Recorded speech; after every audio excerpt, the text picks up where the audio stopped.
Para comprender los cimientos de la colonia de hormigas como organismo unitario, es decir, como unidad funcional, como individuo propiamente dicho, y esta es una idea con un fondo abismal, hay un interesantísimo ensayo que seguro que muchos conocéis, The Ant Colony as an Organism, en castellano, La colonia de hormigas como organismo, de William Morton Wheeler.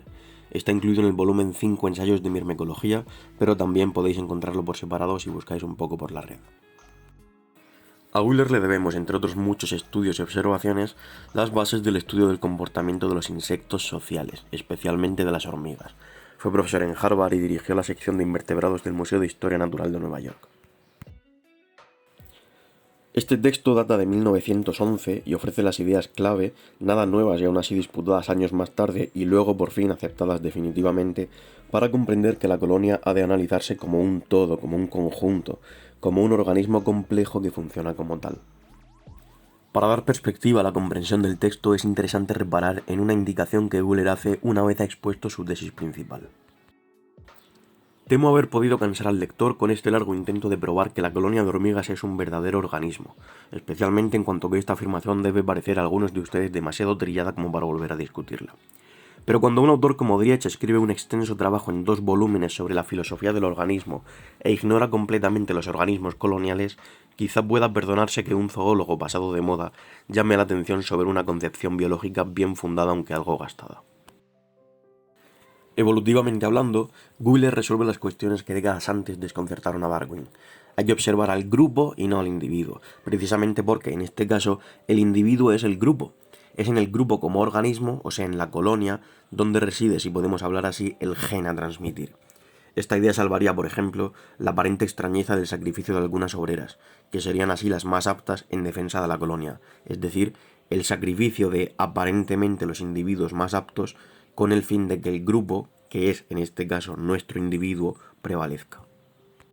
Driech, contra el que ya ha arremetido Wheeler, había estado expresamente o no sobre la idea de la entelequia, que podemos entender como una especie de objetivo de una actividad que viene a darle sentido o a completarla, es decir, el fin al que tiende la actividad y que digamos que la hace perfecta una vez se ha cumplido. Wheeler va a hacer hacia el final del ensayo alarde de la solvencia que le caracteriza y a poner las cosas en su sitio, si se nos permite la expresión, para ubicar y si acaso justificar el objeto de su estudio.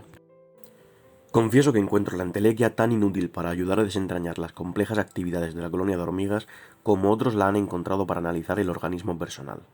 Esta criatura angelical, la entelequia, tiene ciertamente los más distinguidos antepasados, engendrada por la idea platónica y la cosa en sí kantiana, amamantada en el seno de la forma substantialis escolástica y bautizada con intenso aire de familia en la estela de la querida entelequia de Aristóteles. Sin embargo, creo que no deberíamos permitir que entrara en nuestros laboratorios, no porque ocupara un espacio o interfiriera en nuestros aparatos, sino porque podríamos distraernos del trabajo serio que estuviéramos haciendo. Estoy deseando ver cómo se le da unas palmadas en el trasero y se le envía de vuelta a su casa de la metafísica. Hasta aquí hemos rechazado o destruido algunos de los intentos anteriores de fundamentar la cuestión. Veamos el planteamiento en positivo con una cita muy representativa de la idea sobre la que pivota el ensayo. Dice Wheeler, el organismo no es ni una cosa ni un concepto, sino un flujo continuo o proceso, y por tanto, siempre cambiante y nunca concluso.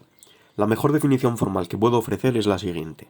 Un organismo es un sistema complejo, absolutamente coordinado y por tanto individualizado, de actividades dirigidas principalmente a obtener y asimilar sustancias del medio, a producir otros sistemas similares, conocidos como descendencia, y a autoproteger el sistema y normalmente su descendencia de las perturbaciones procedentes del medio.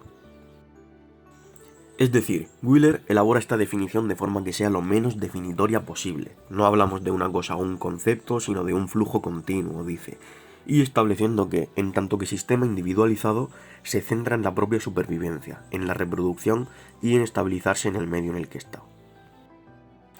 Si seguimos adentrándonos en la idea de la colonia como organismo, leemos: la característica organísmica más general en la colonia de hormigas es su individualidad. Como la célula o la persona, se comporta como un todo unitario manteniendo su identidad en el espacio, resistiendo su disolución y, por regla general, cualquier fusión con otras colonias de la misma o distinta especie. Y un poco más adelante dice: además, cada colonia de hormigas tiene su idiosincrasia particular en cuanto a composición y comportamiento.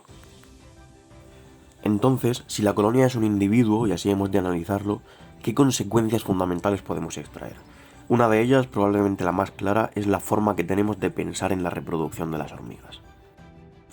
Dice Wheeler, dado que el homólogo del órgano reproductivo en la colonia de hormigas son los machos y las hembras vírgenes, y teniendo en cuenta que los machos maduran antes que las hembras, la colonia puede ser considerada como un hermafrodita protándrico. ¿Y qué es eso de hermafrodita protándrico? Por hacerlo sencillo, es una forma de hermafroditismo no simultánea, de modo que entendemos, por ejemplo, que en una temporada la colonia produce y prepara machos para realizar el vuelo nupcial y cruzarse con otras colonias, y la siguiente temporada produce hembras. Esto, por supuesto, es una generalización para facilitar ver el esquema del comportamiento, porque es fácil que una misma colonia produzca machos y hembras, pero normalmente la balanza tiene mucho más peso en uno de los dos lados. Lo importante es la idea de que la colonia, en tanto que individuo, funciona a veces como macho y a veces como hembra, y que esto contribuye a la reproducción cruzada con otras colonias de su misma especie.